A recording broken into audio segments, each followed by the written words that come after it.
आज महागाईचा जो प्रश्न आहे तो सर्वच समाज घटकांना सतावतो आहे आणि त्याच्याविषयीच्या ज्या प्रतिक्रिया आहेत तर त्या आपण एकंदरीत सगळीकडे पाहतोय आणि प्रत्येकजण ज्याला आपण म्हणू की एक अस्वस्थ आहे आणि शेवटी ही महागाई कमी होणार तरी कधी. आणि जर आपण मागचे अनुभव पाहिले तर महागाईवर नियंत्रण हाच विषय मुळात चर्चेचा ठरतो, कारण ह्या महागाईवरती नियंत्रण आलेलं हा जो अनुभव आहे तो अभावाने आपल्याला पाहायला मिळतो. त्यामुळे आजची जी परिस्थिती आहे की महागाई एक तिची परिसीमा सगळी गाठत सुटली आहे आणि त्यामुळं हा प्रश्न दिवसेंदिवस गंभीर बनत चालला. ही महागाई कशा पद्धतीने कोणत्या टोकाला पोचली आहे या प्रतिक्रिया आपण पब्लिक मोड या कार्यक्रमाच्या माध्यमातून जाणून घेतो. जी काही महागाई सध्या आहे, महागाईने आज नेमकी कोणतं ठिकाण गाठलं आणि कशी परिस्थिती निर्माण झाली असं वाटतं? सर्वप्रथम सर्वच जे आहे श्रोतांना व त्याचबरोबर ज्या सर्वांना धन्यवाद. आणि आपण हा मुद्दा उपस्थित इथे केलात आणि आमच्यासारख्या सर्वसामान्यांना जे आहे यामध्ये तुम्ही सहभागी करून घेतलात की आमच्या स्वतःच्या एक सर्वसामान्य नागरिकांच्या काय प्रतिक्रिया आहेत या भागाच्या संदर्भात. कारण सर्वात मोठ्या समस्या आज जगामध्ये भरपूर आहेत. त्यापैकी सर्वात मोठी जी समस्या आहे एक नंबरला, आणि ती आहे म्हणजे ही महागाईच्या संदर्भात. कारण महागाई ही आज सध्या गगनाला भिडलेली आहे. खरंच यामध्ये काही वावगं नाही. कारण कसं आहे की आज घर चालवायचं जर म्हणलं, मुलांचं शिक्षण जर म्हणलं आणि प्रत्येक गोष्टी सणसुदी असेल आणि त्याच्यानंतर प्रत्येक गोष्टीवरती आज महागाईने जे आहे ना एक भडीमार केलेला आहे. सर्वात मोठी समस्या जी आहे आज पेट्रोलच्या संदर्भात.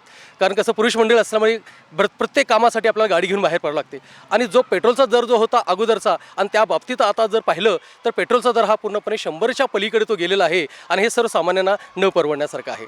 त्याचबरोबर जे आहे दुसरी सर्वात महत्त्वाची जे समस्या आहे ती आहे सिलेंडरच्या संदर्भात. सिलेंडरच्या संदर्भात देखील असं आहे की आज 1000 साधारणपणे 950 ते 1000 रुपये आपल्याला म्हणजे सिलेंडरसाठी म्हणजे हे मोजावे लागतात. म्हणजे स्वयंपाकाच्या दृष्टिकोनातून असेल, घर चालवण्याच्या दृष्टिकोनात असेल, भाजीपाल्याच्या दृष्टिकोनात असेल, आज प्रत्येक गोष्टीसाठी जे आहे एक GSTच्या माध्यमातून असेल किंवा इतर माध्यमातून जे असेल सर्वसामान्य नागरिकांना जे आहे या समस्यांना जे आहे पुढे जावंच लागत आहे. निश्चितच जे आहे महागाईने काय केलेलं आहे की आपली मर्यादा जी आहे ही ओलांडलेली आहे. आज हॉटेलला जाणं जर म्हणलं तर तिथे जेवण करायचं जर म्हणलं तर तिथे देखील प्रत्येक गोष्टीसाठी आहे. आज पाणी एखादी बॉटल देखील आपण जर खरेदी केली कोणत्याही बाबतीत देखील जर असेल तर आपल्याला म्हणजे जे आहे महागाईने जे आहे खूप मोठा म्हणजे ते त्रस्त झालेला आहे.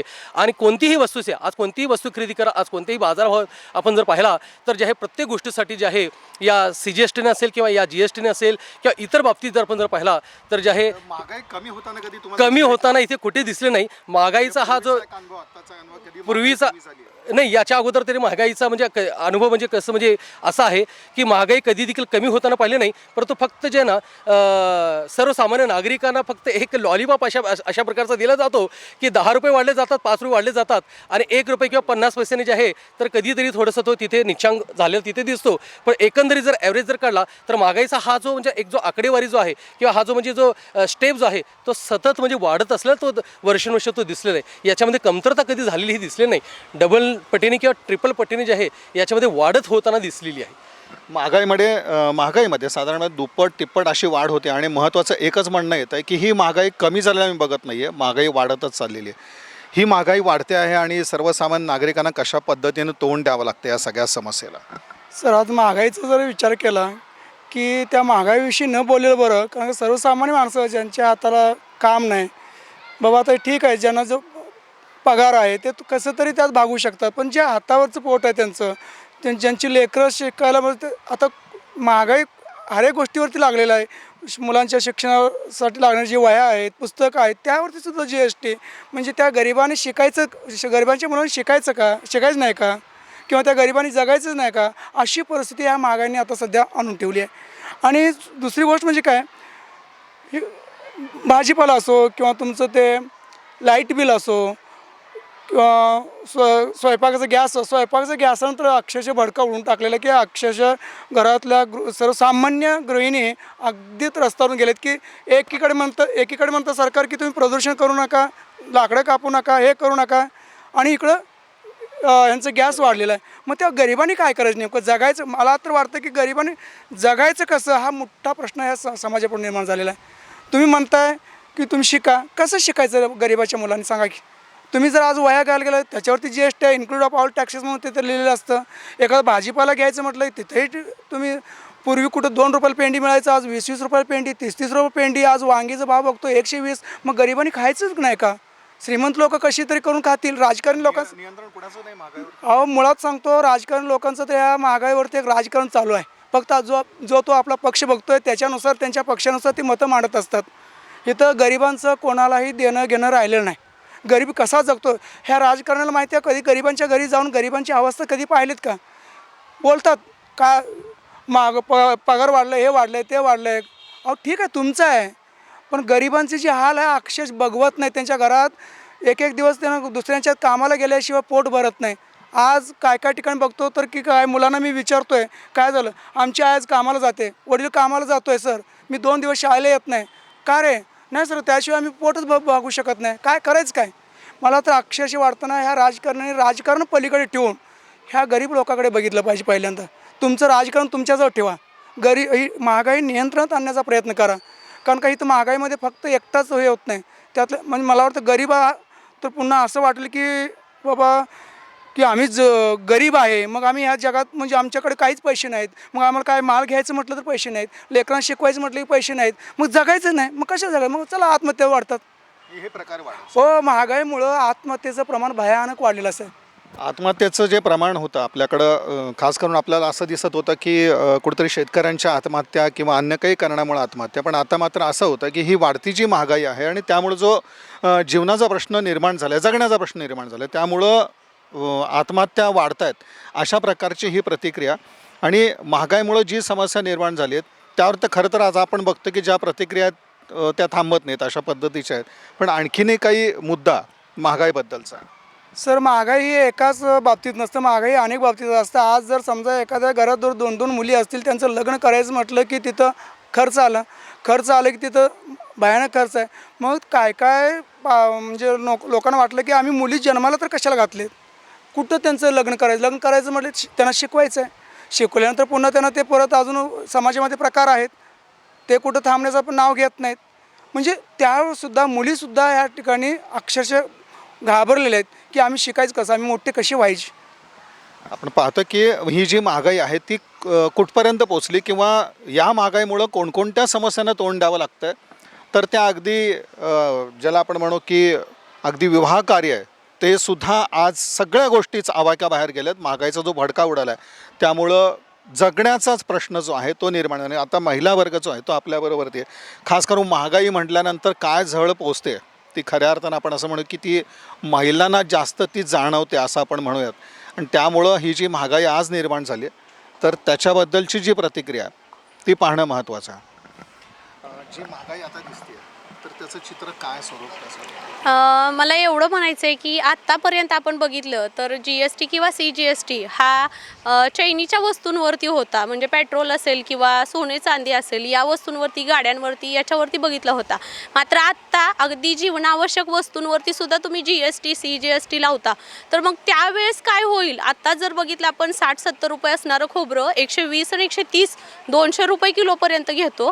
तर आवश्यक गोष्ट आहे ही, आम्हाला रोज लागते, रोज भाजीपाला लागतो की किंवा एक गृहिणी म्हणून बघितलं आपण तर घर चालवणं हे खरं तर कुठंतरी इम्बॅलन्सिंग होतं आहे. येणारा पैसा कमी आणि लागणारा खर्च हा जास्त होतो. आणि त्याच वेळेस तुम्ही हा GST लावून आमच्यावरचा कर आणखीनच वाढवलेला आहे. तर अशा वेळेस घरामध्ये सर्व संतुलित ठेवणं किंवा योग्यरित्या तो आर्थिक व्यवहार सांभाळणं हे गृहिणींसाठी तर अवघड झालेलं आहे. सर्वच वस्तूंच्या किमती वाढत आहेत आणि त्याच्यामध्ये आपण मुलांना हे नाही आहे, ते नाही आहे किंवा साधीसुधी भाजी केली आहे असं चालत नाही. त्यांना त्या सगळ्या आवश्यक गोष्टी आपल्याला द्याव्याच लागतात आणि त्याच्यासाठीचा वाढलेला हा जो कर आहे तो आणखीनच वाढत चालला आहे. तेलाच्या किमती असतील, गॅसच्या किमती असतील, भाज्यापाल्यांच्या किमती असतील, इव्हन आत्तापर्यंत असणाऱ्या किमतीपेक्षा GSTमुळे वाढणाऱ्या किमती याचा विचार करून अगदी घर चालवणं सुद्धा शक्य आहे किंवा आपल्याला सांभाळणं होईल का हा प्रश्न आमच्या समोर निर्माण झालेला आहे. महागाईमुळे काय स्थिती निर्माण? जे महिन्याचं अगोदरचं बजेट होतं एक 10,000 किंवा 12,000 जे होतं ते आता डबल टिबल झालेलं आहे. आज भागत नाही आहे. आणि नोकरी करणाऱ्यांचं ठीक आहे, पण या कोरोना काळामध्ये आपण बघितलं की लोक किती हालाकीत राहिलेले आहेत आणि जी लोकांची कामं होती ती पण गेलेली आहेत.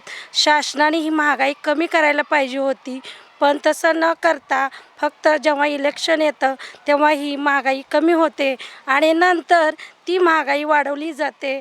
आपण जर आंतरराष्ट्रीय बाजारात जर विचार केला तर दुसऱ्या देशामध्ये पेट्रोलचे दर हे कमी असतात, पण आपल्या देशामध्ये GST असेल याच्यामुळे पेट्रोलचे जर दर वाढले तर वाहतूक वाढते आणि इतर सगळ्या गोष्टीचा परिणाम हा शेवटी जे आमचं महिन्याचं बजेट असतं त्याच्यावर होतं. तर शासनाला हीच विनंती आहे की सर्वसामान्य लोकांचा जो प्रश्न आहे महागाईचा तो कमी करावा आणि सगळ्याचे भाव, आता तूर डाळ असेल तर त्याचा एक भाव, किमान भाव की शेतकऱ्याला पण त्याचा फायदा व्हावा आणि सर्वसामान्यांनाही व्हावा, की सर्वाचे असे दर ठरावेत. आपण जर दुसऱ्या देशात गेलं तर बघतो की प्रत्येक तिथला जर शेतकरी आपण बघितला तर तो हा श्रीमंत असतो आणि आपला जो कणा आहे शेती हा आपण त्याच्याकडे दुर्लक्ष करतोय आणि त्यामुळं ही महागाई वाढते. जर आपण आपल्या देशामध्ये शेतकऱ्याकडे जर जास्त लक्ष दिलं, त्याचे काय प्रश्न आहेत ते जर आपण सोडवले आणि सर्वांना समान बाजारभाव दिला तर मला वाटतं की जी आज महागाईची समस्या आहे ती कमी होईल आणि आमच्या गृहिणीच्या याच्यातून सुटका होईल. एकंदरीत सगळ्यात महत्त्वाचा मुद्दा मांडण्यात आला की कराचा जो भडीमार आहे आपल्याकडं, म्हणजे महागाई आपण म्हणू की ह्या वाढत्या सगळ्या कराच्या बोजामुळं ही महागाई वाढते, महागाईला चालना मिळते. एकीकडे आपण इंधनाचे दर वाढत आहेत त्यामुळं महागाई यायचं आहे, पण मुळामध्ये जो काही कराची जी आमच्याकडं वाढ असते किंवा कराचं जे ओझं लादलं जातं आणि त्याच्यामुळं मग शेवटी सामान्य माणूस त्यामध्ये भरडला जातो. जी महागाई आत्ता आहे कशा पद्धतीचं वाटतं चित्र जेव्हा आपण समाजात वावरतो? बरोबर आहे. आज जर परिस्थितीचा विचार जर केला तर आपल्या देशामध्ये ही महागाई भरपूर प्रमाणात वाढलेली आहे. इतर देशाच्या मानाने आपल्या देशामध्ये प्रत्येक गोष्टीमध्ये त्या ठिकाणी GST लागल्यामुळे ती वस्तू महागलेली आहे. आज जर परिस्थिती बघा आंतरराष्ट्रीय स्तरावर पाकिस्तानमध्ये बघा महागाईमुळे त्या ठिकाणी दंगली होतात. पूर्णपणे पाकिस्तानची अर्थव्यवस्था एकदम बिकट झालेली आहे. श्रीलंकेचं उदाहरण बघा, श्रीलंकेमध्ये तीच परिस्थिती झाली महागाईमुळे. आपल्याकडे मिळणार जो 100 रुपये किलो तांदूळ आहे त्या ठिकाणी श्रीलंकेमध्ये 1000 रुपये किलो, आणि हीच परिस्थिती काही दिवसामध्ये भारतामध्ये देखील होऊ शकते मला असं वाटतं. एकंदरीत म्हणजे ज्याला म्हणून अराजकाची जी परिस्थिती आहे तर ती या वाढत्या महागाईमुळे निर्माण होऊ शकते आणि जे चित्र आपल्या सध्या देशात नाही आहे, पण अशाच प्रकारे जर या गोष्टीकडे दुर्लक्ष झालं, गांभीर्य बाळगलं नाही तर मात्र सामान्य माणूस जो आहे तो एका वेगळ्या परिस्थितीमध्ये येऊ शकतो. अशा प्रकारची भीती या निमित्ताने व्यक्त होते. जी महागाई आहे आता, काय वाटतं हे सगळं चित्र पाहिल्यानंतर? सध्या जर बघितलं की देशामध्ये महागाईचं प्रचंड म्हणजे वाढ होत आहे. या वाढीवर आता ती महागाई सर्वच दैनंदिन जे काही गरजा आहेत त्या सर्वच त्यामध्ये सगळे झाले, ते काय पेट्रोल असेल किंवा काय अन्नधान्य काय, या सर्व गोष्टीवर पहिल्यांदा नियंत्रण आणणे म्हणजे गरजेचं आहे. कारण ह्या गरजा जर असेल, या गरजावर जर नियंत्रण जर आणलं तरच माणसांचं जे काही जीवन आहे ते जगताना त्यांना म्हणजे व्यवस्थित जगता येईल. किंवा आता ह्या गोष्टीवर जर उदाहरणार्थ सांगितलं की पेट्रोल असेल किंवा हे गॅस सिलेंडर असेल, हे जर भाव जर जास्त वाढवले तर माणसांचं जे काही जीवन आहे जगणं त्यांचं मुश्किल होईल. यासाठी जे आहेत यावर पहिल्यांदा जे काही असेल सरकारने त्यावर नियंत्रण आणणे आवश्यक आहे. आणि बाकीच्या ज्या काही गोष्टी आहेत त्या सर्वच याच्यावर जे आहेत नियंत्रण आणलं तर महागाई जी आहेत व्यवस्थित आटोक्यात येईल. महागाईच्या बाबतीत आता खरोखरच गांभीर्य बाळगलं गेलं पाहिजे आणि ती महागाई नियंत्रणातच आणली गेली पाहिजे, अन्यथा एक वेगळा प्रसंग निर्माण होऊ शकतो. अशा प्रकारचं म्हणणं मांडण्यात आलं. जी महागाई सध्या आहे त्याच्यामुळं खरोखरच सामान्य माणूस भरडला जातो, अशा प्रकारचं चित्र आहे. प्रत्येक क्षेत्रामध्ये ही महागाई आहे आणि हे पाहिल्यानंतर काय वाटतं, कशा प्रकारची ही परिस्थिती म्हणायची? महागाई वाढली आहे हे तर खरंच आहे, पण अन्न वस्त्र निवारा ह्या ज्या प्राथमिक गरजा आहेत माणसाच्या, ह्या प्रत्येकच गोष्टींवरती अन्नावरती, कपड्यांवरती आणि आता घरांवरती पण लोन काढून जरी करायचं म्हटलं तर त्याचं पण व्याजदर वाढलेलं आहे, महागाई पण त्याचीच वाढलेली आहे. मग ह्या ज्या प्राथमिक गरजा आहेत यात जर आपण भागवताना जर अडचण येत असेल तर नक्कीच याचा कुठेतरी विचार करायला पाहिजे.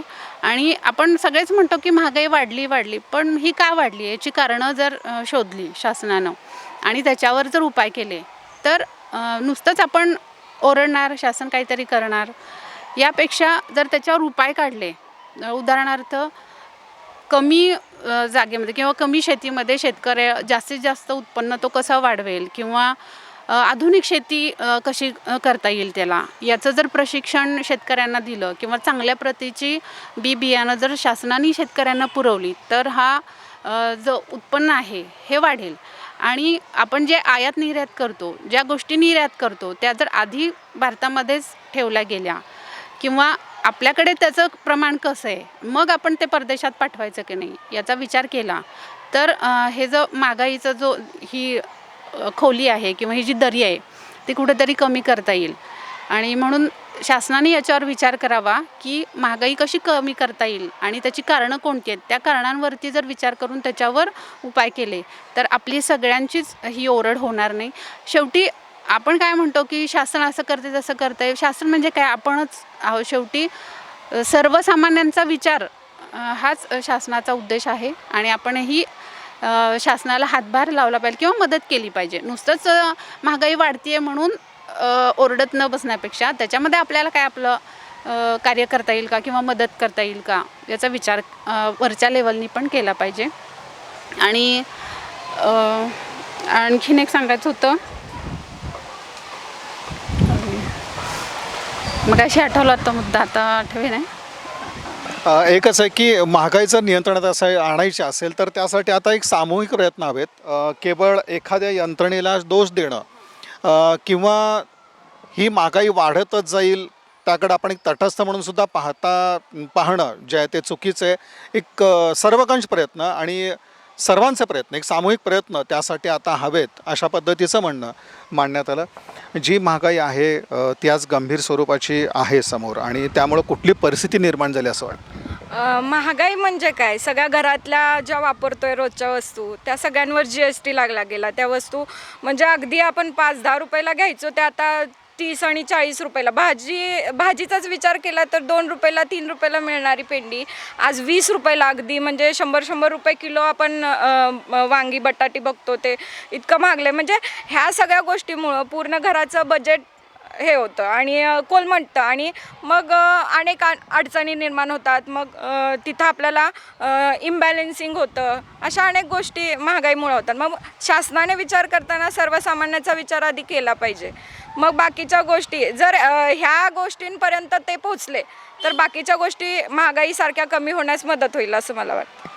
सर्वसामान्यांचा विचार शासकीय यंत्रणेनं केला पाहिजे. जी महागाई वाढते आहे त्यामध्ये हा खरं तर सर्वसामान्य माणूसच मोठ्या प्रमाणात भरडला जातो आहे आणि बाकी जर आपण म्हणू की गोरगरीब कष्टकरी त्यांचं जीवन तर आपण असं म्हणू की ते आव्हानात्मकच आहे. अशा पद्धतीचं एकंदरीत सगळं चित्र आहे. आणखीनही महिला वर्ग जो आहे तो आपल्याबरोबरती आणि महागाईवरती आपण बघतोय की मुद्देसूद मांडणी ज्याला आहे तर ती केली जाते. जी महागाई आहे हे सगळं चित्र पाहिल्यानंतर आज काय वाटतं? दैनंदिन गरजेच्या ज्या वस्तू आहेत त्यांच्या भरमसाठ वाढत्या किमती यासुद्धा आपल्याला त्रासदायी ठरत आहेत आणि सर्वात मेन महत्त्वाचं म्हणजे सर्वसामान्यांचा विचार इथं मोठ्या प्रमाणात करणं गरजेचं आहे. 2 वर्ग आहेत आपल्या इथे, एक श्रीमंतांचा वर्ग आणि एक गरिबांचा वर्ग. गरीब वर्ग जो आहे तो दबला जात आहे याच्यामुळे आणि सर्वात मेन महत्त्वाचं सरकार दरबारी एवढीच म्हणजे याचना करू वाटते की त्यांचा विचार मेन महत्त्वाचं करणं गरजेचं आहे. नमस्कार. मानवाच्या अन्न, वस्त्र आणि निवारा आणि शिक्षण ह्या मूलभूत गरजा आहेत, पण याच गरजा आता खूप अडचणीत आल्या आहेत. तर महागाई त्याच्यावरती लावलेलं GST शासनाने, मग शासनाने गरिबांचा विचार करावा, गरिबांपर्यंत पोचावं, त्यांचं स्वतःचं राजकारण जे आहे ते बाजूला ठेवावं आणि स्वतः शासनाने ह्याची खबरदारी घेऊन ह्या ज्या चैनीच्या वस्तू आहेत त्याच्यावरती GST लावलेला आहे तो आम्हाला मान्यच आहे. पण जे आपले दैनंदिन गरजा आहेत, उदाहरणार्थ आम्हाला महिला वर्गांना जो सिलेंडर पोचतो तो पहिल्यांदा मिळत होता आम्हाला 600ला मिळत होता, आता तो आहे 1000 रुपयाला. मग सामान्यांना तसं परवडणार, हे गरिबांना परवडणारच नाही हे. म्हणून मग शिक्षणासाठी म्हणलं तर शिक्षणाचा पण खर्च भरपूर आहे, त्याच्यावरती पण GST आहे. वस्त्र, निवारा ह्या सर्व गोष्टींवरती GST आहे. मग शासनाने गरिबांपर्यंत पोचून सर्वसामान्यांचा आमचा विचार करून आम्हाला परवडणारं असं बजेट ठरवावं आणि महागाई नियंत्रणात आणण्यासाठी आम्हाला सर्वांकडूनच प्रयत्न पण होतील. त्याचबरोबर शासनाने सुद्धा प्रयत्न करणंसुद्धा खूप महत्त्वाचं आहे. धन्यवाद. नमस्ते. आत्ता सध्या महागाईचा खूप मोठा गंभीर प्रश्न निर्माण झालेला आहे. यामध्ये आपण पाहतो की मी आता लहानपणापासून बघते की माझ्या लहानपणी ज्या वस्तू खूप कमी किमतीत यायच्या आता त्याची किंमत दुप्पट तिप्पट झालेली आहे. म्हणजे पूर्वी 5 पैसे आम्ही पाहिलेले 10 पैसे तेवढ्यामध्ये थोड्याशा अशा गोळ्या यायच्या खाण्यासाठी, तर आता ती गोष्ट म्हटलं तर 2 रुपये 1 रुपयाशिवाय ती मिळू शकत नाही. सोन्याचा भाग बघितला तर सोनं पूर्वी 5,000ला तोळा यायचा, आता ते 50-50 हजाराच्या वरती गेलेलं आहे. म्हणजे ह्या सर्व गोष्टी वरचेवर वाढतच गेलेल्या आहेत. म्हणजे महागाई कमीच झालेली नाही. म्हणजे पूर्वी 100 रुपयामध्ये पिशवी भरून बाजार यायचा, पण आता 100 रुपये असं दरवाजाच्या बाहेर पडत नाहीत तोपर्यंत ते खर्च झालेले असतात. कुठं खर्च झालेले असतात कळतही नाही. म्हणजे एवढी महागाई वाढलेली आहे, तर ही कुठंतरी थांबायला पाहिजे. बाकी आपण विचार केला तर जीवनावश्यक वस्तूमध्ये आपण ते महागाई कमी करू शकतो. इतर चैनीच्या गोष्टीमध्ये तुम्ही GST लावा, त्याच्याबद्दल काही नाही. पण जीवनावश्यक वस्तू ज्या आहेत मानवाच्या लागणाऱ्या, एक महिला म्हणून मी बोलू इच्छिते की घरामध्ये किराणा बाजार असू दे किंवा भाजीपाला, गॅस सिलेंडर, या सर्व गोष्टींचा विचार केला तर त्यामध्ये कुठंच कमी नाही आहे. सगळीकडे महागच वस्तू झालेले आहेत. त्यामुळं महिन्याचं बजेट कोलमडत आहे. पूर्वी बाजार करण्यासाठी कमी पैसे लागायचे, आता त्यामुळं महिन्याला जास्त आता बजेट चाललेलं आहे. बजेट महिन्याचं होत नाही आहे. मग एखादं म्हणजे मध्यमवर्गीय असेल लोक तर त्यांनी ह्याच्यासाठी सामना करू शकत नाहीत. ज्यांच्याकडे पैसे आहेत ते लोक त्याचं मॅनेज जरा करू शकतात, पण जे गरीब आहेत, मध्यमवर्गीय आहेत, या लोकांना याचा खूप म्हणजे हे होतं आहे, नुकसान होतं आहे त्यांचं. घर, जागा, किमती याच्यासुद्धा खूप किमती वाढलेल्या आहेत. खरेदी विक्री घरांची पूर्वी गुंठे किंवा घर घ्यायचं म्हणलं, जागा घ्यायचं म्हणलं तर खूप कमी किमती होत्या. आता त्या सगळ्यांमध्येच वाढ झाली आणि कोरोनाच्या काळानंतर तर या महागाईचा तर भस्मासुराचा वाढच झालेली आहे, खूप वाढ झालेली आहे आणि ती कुठंतरी थांबली गेली पाहिजे आणि शासनाने त्याच्यासाठी काहीतरी उपाययोजना केल्या पाहिजे. सर्व क्षेत्रामध्ये महागाई वाढते आणि सगळ्यात महत्त्वाचं म्हणजे 100 रुपये किंवा 500 रुपये, अगदी आपण ह्याला म्हणूयात की याला कुठली किंमत उरली नाही, अशा पद्धतीची ही सगळी परिस्थिती या महागाईनं निर्माण केली आणि कुठंतरी चालून याच्यावरती आता नियंत्रण हवंच, अशा प्रकारची एक अपेक्षा जी आहे ती प्रत्येकाकडनंच व्यक्त होते आहे. आणि सरकार नामक यंत्रणेने आता याची दखल घेणं आणि त्या दृष्टीने पावलं पडणं हे महत्त्वाचं आहे. निश्चितच सर, म्हणजे असं वाटतं की जे आहे ना, सरकारने याला नियंत्रण आणण्यासाठी काहीतरी उपाययोजना देखील करणं खूपच गरजेचं आहे. महागाई वाढते आहे ही खूपच मोठी समस्या आहे, हे सर्वांनाच भेडसावत आहे, परंतु याला काहीतरी उपाय, काहीतरी नियंत्रण. कारण नेहमी असं म्हणलं जातं की जे आहे की prevention is better than cure. या पद्धतीने जे आहे वेळीच जर दक्षता आपण जर घेतली तर याच्यावरती येईल. उपाययोजना देखील आपल्याला करता निश्चित वरच्या पातळीवरती. ज्या पद्धतीने काही व्यापारी जे आहेत ते साठवणूक करतात आणि त्याच्यामुळे काय होतं की अचानकपणे जे आहे की माल जो आहे तो तिथे कमी येतो आणि त्याच्यानंतर साठवणूक केल्यामुळे जे आहे ना, आणि त्याच्या किमती ॲटोमॅटिकच म्हणजे वाढत जातात. एक समस्या आहे. दुसरी समस्या असं सांगता येईल की जे आहे सब की औषधाच्या संदर्भात, जे औषधोपचाराच्या संदर्भात एक सर्वसामान्य नागरिक जे आहे जेव्हा तो म्हणजे आजारी पडतो तर त्याला इव्हन जे आहे ना मेडिकलवर जाऊन देखील घेणं त्याला तो म्हणजे महागाईचं होतं. भाजीपाल्याच्या संदर्भात तर आहेच, आपण म्हणजे सध्या बघितलेलं आहे. आणि त्याचबरोबर जे आहे पेट्रोलचे दर आहेत. पुन्हा त्याच्यानंतर सर्वात महत्त्वाची गोष्ट म्हणजे आपल्या मुलांच्या संदर्भात थोडंसं हे वाटतं की मुलं हे जे शाळेला जातात आणि त्याच्यात त्यांच्या वह्या पुस्तकावरती जो लावण्यात आला जो टॅक्स जो आहे तर तो कमी व्हायला पाहिजे. सर्वसामान्य नागरिकांना झळ पोहोचणार नाही याच्यासाठी जे आहे ना, पाण्याची बॉटल असेल, औषधोपचार असेल व त्याचबरोबर विविध प्रकारच्या अशा ज्या वस्तू आहेत की जे दैनंदिन जीवनामध्ये जे लागतात, दैनंदिन जीवनामध्ये त्याच्यावरती तरी किमान जे आहे सरकारने जे आहे ना कोणत्या प्रकारचा टॅक्स लावता कामा नये आणि किंवा त्याला थोडीशी मुभा द्यायला हवी आहे. आणि याला एखादी उच्च पातळीवरती जे आहे एखादा काहीतरी उपाययोजना म्हणून जे आहे ना काहीतरी एक समिती गठीत केली पाहिजे आणि याला उपाय सुचवून किंवा याला नियंत्रण आणण्यासाठी जे आहे ना असं काहीतरी संघटन करायला हवं आहे. एक सामान्य नागरिक म्हणून हेच असं कळकळीचं एक विनंती आम्ही करू इच्छितो. कुठलं क्षेत्र या महागाईने सोडलं नाही. महत्त्वाचं म्हणजे शिक्षण, आरोग्य, इथं सुद्धा मोठी महागाईची झळ आपल्याला दिसून येते. म्हणजे शेवटी एकच आहे की कसं तरी माणूस या सगळ्या परिस्थितीत तोंड देतो आहे आणि यातून मग जे काही आपले आरोग्याचे प्रश्न निर्माण होत आहेत तिथं तरी काही दिलासा मिळेल अशा पद्धतीचे चित्र नाही. तर आरोग्याची जर सेवा आपल्याला मिळवायची असेल, आरोग्याच्या विषयी उपचार करायचे असतील तर तिथंसुद्धा महागाईनं कळस गाठलेला आहे. आणि यामुळं सर्वसामान्य माणूस जो आहे तो एक हाल बेहाल आपण जे म्हणतो नेहमी, तर तशा पद्धतीचं एक जी परिस्थिती म्हणतो किंवा प्रसंग म्हणतो आज तो सर्वसामान्यांसमोर निर्माण झालेला आहे. आणि हा जो महागाईचा विळखा आहे तो दिवसेंदिवस घट्ट होताना दिसतोय. यामुळं एक सामान्य जनामध्ये म्हणजे जनमानसामध्येच जे म्हणतो ती एक प्रकारची अस्वस्थता आहे आणि ही अस्वस्थता जी म्हणूया तर ती दिवसेंदिवस गंभीर स्वरूप धारण करते आणि महागाईच्या या विळख्यातनं लवकर सुटका व्हावी आणि यातून दिलासा मिळावा आणि या दृष्टीतून आमच्या शासनाचे प्रयत्न व्हावेत तशी पावलं पडत आणि यावरती कोणतीही थातूरमातूर उपाययोजना न होता कायमस्वरूपी उपाययोजना या संदर्भात व्हावी जेणेकरून सामान्य जनांना यातून दिलासा मिळेल अशा पद्धतीची अपेक्षा या ठिकाणी व्यक्त होते. या कार्यक्रमात आपण इथंच थांबूयात. माझ्याबरोबर सहकार्य होते माझे जगन वाघमारे.